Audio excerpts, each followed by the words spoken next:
James Holder, IFL TV, MTK Global. With me, I've got KALLE SAUERLAND. We're here today at the press conference for the undercard. I've got to say, exciting undercard and quite a decent 50-50 fights on it, should I say? Well, like I said, promoters, we love to talk about 50-50 fights. But when you look at a bookmaker, they're generally not too generous on giving away money. Well, at least not with me. And I think, you've got at least 4 that are proper 50-50s, and 3 of those are championships, So very happy with that. Mainly my brother putting that together. I think he's done a very good job. It'll build up all lovely to that 10 o'clock, I forgot I'm in the UK, 10 o'clock bang on will be the Groves EUBANK walk-in. Very punctual on that. It will be exactly 10 o'clock. It's always been 10 o'clock so far, hasn't it? It's been like it's a set time for the walkout. It's a slot time. It's I think Champions League. Bang on 7:45. This is bang on 10 o'clock. Before we go to the main event, I want to pick out a couple of fights on the undercard that really intrigued me. Ryan Walsh, British champion, against Isaac Lowe. They've been having that back and forth for the last 6 months or so. I must say, I haven't seen too much of both of them. I've seen Walsh when he boxed in Denmark. I think what my brother tells me is that they're both characters. I saw that today. Certainly banter going on there. I think it's a weight class where you're going to see a lot of punches thrown, and I think once again it's 50-50. I would say that it's one of those ones where I think you're going to get an absolute war out of it. That's my feeling. Quite surprising as well to see British champion Tommy Langford on the card. We've been expecting a show or announcement around him at some point, so that came out of the blue as well. Yeah, I think we're working with all promoters to get this done. It's not a Team Sauerland bill. It's a World Boxing Super Series card. So we work with all the promoters to get it done, and my brother I think has worked with 4 or 5 different promoters to put this undercard together. That's a good sign, and it's the way boxing should be. And I think it's a great fight as well. Once again, Langford Arfield 50-50. Sound like a salesman now. It comes with a job, doesn't it? Let's talk a little bit about Arfan Iqbal versus Simon Vallily, a fight that's really been under the radar. There wasn't even space for them at the top table today on the press conference. What's going on? I think that we arranged this. I've got to be honest. We arranged this very last minute today. I saw it on Thursday. I looked at the fight week and I said, I want to start the week with a bang. We're going to start with. We're not going to normally do it on a Thursday. I think in the UK you do the undercard pressers. So no. We're going to go early. I want to do something every day this week. We're going to announce today's the undercard presser. Tomorrow's obviously the public workouts. Wednesday's the big press conference, which is going to be sensational, I'm sure. And Thursday we're just working out something for Thursday, potentially a Callum Smith workout where he talks about this weekend. Obviously, in light of his semi-final next week in Nuremberg against Jürgen Bremer, of course, which will then, on Sunday morning, everyone will be talking about that. So, it's great, just great to bring the fight week early. I always like to start things early in a big fight week. When fights like this sell out in 7 minutes or whatever the case may be, is there a temptation to? I never work out how do they work out the 7 minutes. It's not 6, it's not 8. You hear about 40 seconds. What is the point when they say so? It's a nice marketing gag, but I like that. Does it make it? What's the word I'm looking for? Do you less infused to put on and spend more money on an undercard when a fight sells out, or do you feel more inclined to spend more money on the undercard to give the fans value? We looked at it. We looked at it before. We had an undercard budget. That undercard budget actually was added to in the end because we fancied one. There was one more fight we wanted to. So in the end, we went above of what we were going to do. So I guess you're also, when you've got that sort of, that tag of it sold out so quickly and stuff, you have to deliver something good, And I think it's very, very happy with it. Very happy with it. The main event we're all excited about. WBA Super Champion George Groves taking on IBO Champion Chris EUBANK Jr. A very interesting fight, and no doubt there's no love lost between the two fighters and the extended teams. I mean, what are your thoughts on it? It's not a case of that they hate each other. I don't think it's that. I think it's a case of they're both good talkers. They're both very much into psychology. I've had the pleasure of obviously sharing the last press conference, but also doing other press conferences in other events with both guys. And obviously, I know George much longer, but I've also seen now, EUBANK around the Abraham fight and around the fight against the Turkish kid. So, they're both very, very good at speaking, and there's a lot of mindsmanship, a lot of gamesmanship going on there, and that will continue. It'll probably even continue tomorrow at the public workout. There'll be something, something to tease the other one. We might not even get the win of that, but it'll be something between the two of them. I'm sure of that. And obviously throwing Senior into the mix as well.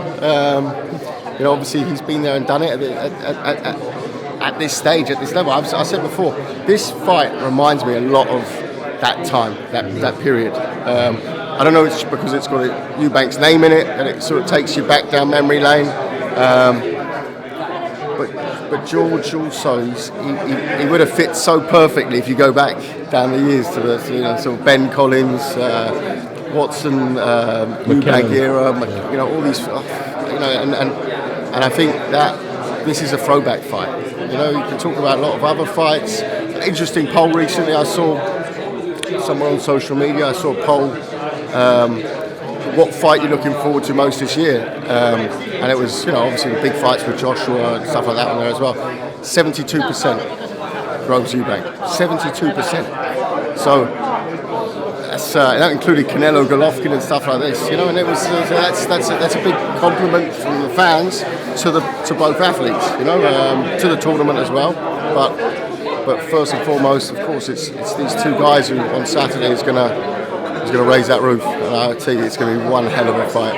Now, you mentioned the mind games. We know both of these teams, George Groves, Chris EUBANK Senior, are experts at mind games. In your opinion, has the line been overcrossed with reference to the stuff of the referee keeping an eye on George Groves, and even reference from the Nick Blackwell stuff? Yeah, has that line been crossed in your opinion? I've had a very tough time from a personal point of view as well. The last year and a half, with obviously the Gutknecht fight, and then obviously now with our Eric Skoglund, so it's a very sensitive subject, I don't like it being referenced, but everyone, and ultimately I'm a promoter. These guys are fighters, Chris EUBANK Senior's an ex-fighter, an ex-champion. I don't know if it's my place to really comment on that. I think it's that between them. I personally, I don't like to hear about it. On the other hand, you don't want things covered up either. But one thing you don't want to see is things where it's being used to sell something. Let me reword my question. Yeah. Was George Groves right in calling that remark classless, in your opinion? I can understand where the remark came from in a self-defense here, and I can understand also what George is saying. I think George has been very, very, I wouldn't say affected, but George was very, very heartbroken, worried about the Gutknecht situation. That'd be the Edward Gutknecht situation. Yeah, and that really touched him. When he won the world title belt, he mentioned, the first thing he did was almost dedicate it to him, and.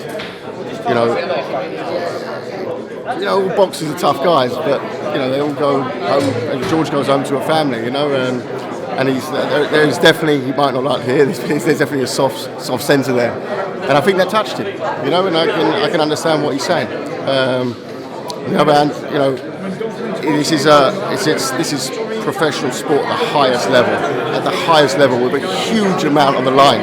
So every psychological game. It's played, and Senior has been around the block a few times in terms of psychological games. We all know that. I think George is also very, very advanced on that front. He's very. You mustn't forget George is still actually quite a young guy. He's on the right side of 30. Side that me and you are not on. Speak for yourself, lad. But he's been around these big fights with psychology. Just look at obviously the one that springs out is Of course, the Frotch fights. 2 Frotch fights. Yeah, but there's been others, you know. The Gale fight quite early on would have been a lot of pressure. Throughout his career, this is the Gale thing, you know. So he's also got the experience around that. You know, the only thing that like I said, I don't like seeing is of course when something is being used to sell. Something touchy like that shouldn't be used to sell, but I don't know. I don't think that senior was trying to sell. I think he was trying to make a point, and at that point touched a raw nerve with George. Yeah. Do you expect this semi-final to be a career high payday for George Groves and for Chris Eubank Jr.? Depends who wins. There's more in it for the winner. The winner will definitely have a career. The winner's purse is doubled. Is that right? Winners, yeah, it's just something like that, you know. I think, I don't know all the numbers of every fight that both boxers have been involved in, but I bet my house on that this is their career high payday, yes. Now, exciting news has been turned into the fact that future tournaments for next year are in discussions, future weight classes. Is there anything you can tell our Arthur TV viewers at the moment as to what's going on? Yes. We're in discussions. We're pretty much there. I think I've identified a couple of weight classes, one a bit lower, one a bit higher, the middleweight. You know, look at the major. If you look at start with the heavier ones, it's a bit trickier because it won't be heavyweight. Heavyweight is, you know, there's a lot of stuff going on in heavyweight, and I think it's forming itself now into potentially a great division again. It's exciting again, but it's too early for a heavyweight one. There's too much going on. A lot of politics involved there as well. Probably take me about 10 years to set that one up. Might as well get started now. WBSS 2025.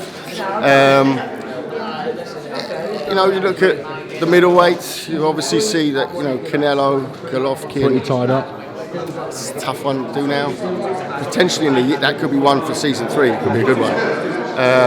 Super mids we just done. Not saying you wouldn't do it again, but I don't see that much movement in the weight where I'd say, yeah, let's do that. Where it would justify. Exactly. I think this will give a definitive answer. Takes me over to the cruiserweights, where you go have a big argument to do it again, because we've just seen 2 fights where everyone's shouting for rematches. So they've all made names for themselves, and if for the semi-finals, you've got 2 fight of the year candidates in February. That's obviously one that definitely is on the list to look at. And the light heavies, I like the light heavies, you know. Great division. Yeah, the only thing about the light heavies is you've got that sort of Kovalev-Stevenson argument, and Stevenson's going to be tough to get in. He's fought once in the last God knows what, and he's going to be the wrong side of 40. Yeah. So he wouldn't be able to do 3 fights in a year. Let's be honest about it. So I don't, unless if he wants to, give me a call. And we'll definitely look at that. But I think that Kovalev's just signed with HBO. Also makes him, that's a little bit more complicated the situation there again. On the other hand, there's some great talent coming through at light heavy. The winner of this, super middleweight, they might go up. What a great story that would be. So I think probably look at the light heavyweights, the cruiserweights, on the bigger boys.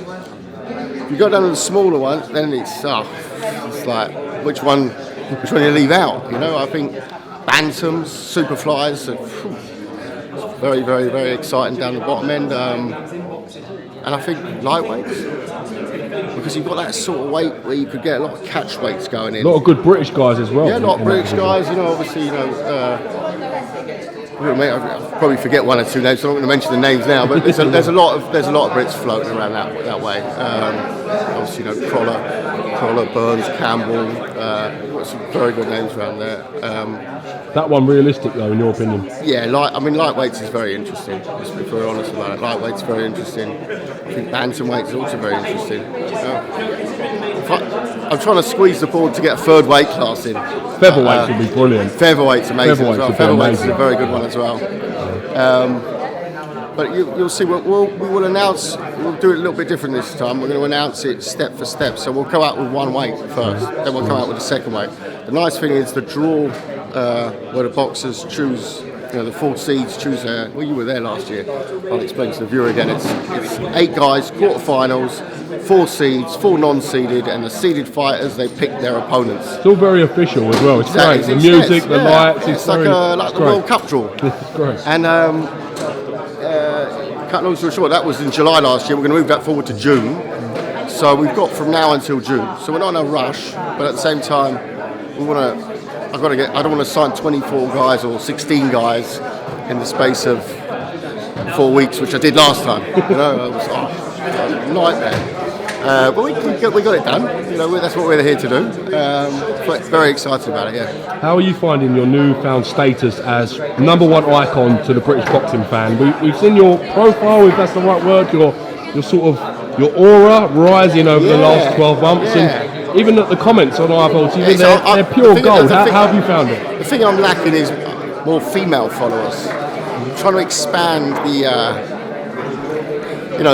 mindset of the boxing fan. You know, I'm all for male boxing fans, but I'm trying to appeal to the female audience as well. No, I'm joking. No, I think it's great. You know, to be honest, I'm not one of these social media buffs. You know, I go on Twitter for like every second for 3 days, and then I travel somewhere and I forgot I've got the app. You know, and then like 3 weeks later, I'm like, oh, Twitter, that thing, yeah. So it's very hot and cold with me. I love the Q&As. Actually, I might do one this afternoon. I've got 4 hours in the car back to London. Yeah, do that in the car this afternoon. Like the Q&As, cheeky questions, cheeky answers. No, it's good fun. It's good fun, and enjoy it. And do you know what? You actually get some damn good ideas on there. Yeah? Some damn good ideas, especially when it comes to weight classes. I dread to think. Yeah, some other ones as well, but those are all direct messages. Well, I've got you here. We've obviously had a lot of controversy regarding grid girls. That's what I was going to get. That's what sort of promotional models at different events. What are your thoughts on the ring girl situation within boxing? I'll be totally honest. I was on Twitter. I retweeted something and I said this guy. I thought it was a joke. I thought it was a wind-up. I said, you can't, and it's like take the pilot out of his uniform. You know, it's like, how can you? Under what logic? And I don't care if you're the biggest feminist, sexist, whatever, right? Can you tell me that a lady, all dolled up to the nines, in a very classy outfit, walking around showing a number, is sexist? Explain to me, because honestly, I've never heard so much crap in my life. I don't know. I haven't heard the argument yet. I've heard it comes out in this Me Too campaign, which is a very good campaign, but it's got absolutely nothing to do with this. These are not hookers. They're not escorts. They're not strippers. Listen, nothing against strippers, right? It's also stripping is actually pole dancing is a proper sport these days. So, but that's simply not what these girls are doing. These girls are presenting round cards in a very glamorous way. So, you know, it's part of the show. You know, it's like take the elephant out of the circus. You know, it's like.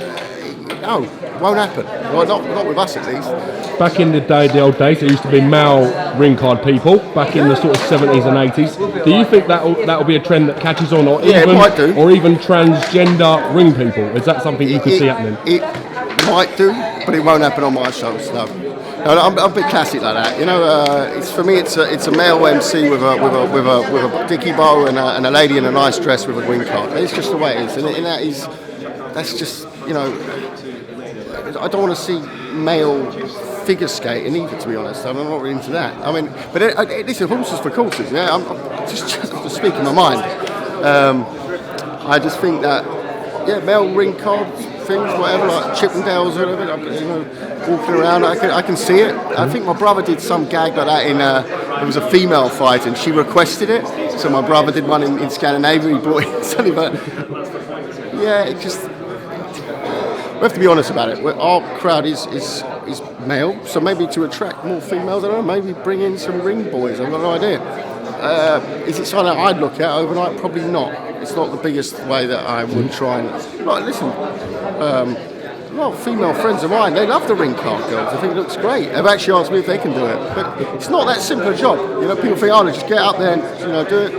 You've actually got to have a nice walk about you. I've seen some terrible ones when you do like these competitions, and then you get one in, and it's like got 3 who are really graceful in their choreography and their walk and you know, their stature. Some of the way, but not by the way they look. And then you get these short, like stomping around the ring, looking like, you know, sign out the Flintstones. So give the IFLT viewers the rundown for the week this week. What can we expect? Give us the things we need to know. Big week. So we obviously kicked off today with the undercard presser.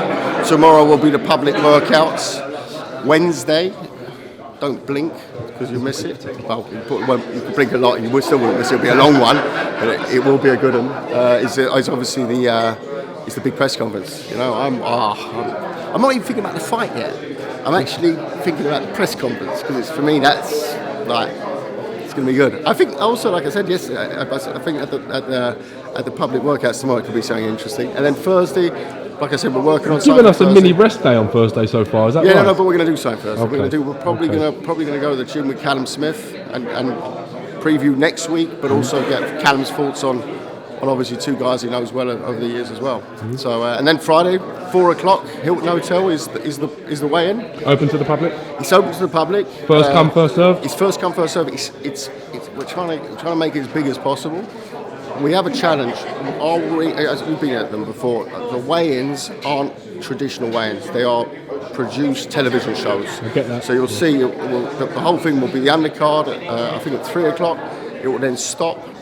Everyone's asked to be quiet. They'll put the music on, and it's a real show. So it's worth coming down to, but get there early. Get there. Chance for the fans to get the odd random glove sign, the odd random selfie with yourself and whoever else. Absolutely. You know the fans of that. The ring girls will be there. In fact, on. as protest to this whole movement, I've ordered 2 more. We'll have 6 ring girls at the weigh-in. I'm not joking. I don't know if that's politically correct or not. I can't comment on that. Kalle Sauerland, thank you very much for Thank you, James. TV. We do appreciate it. Lovely to see you. And we will catch you soon, sir. Thank you. See you soon.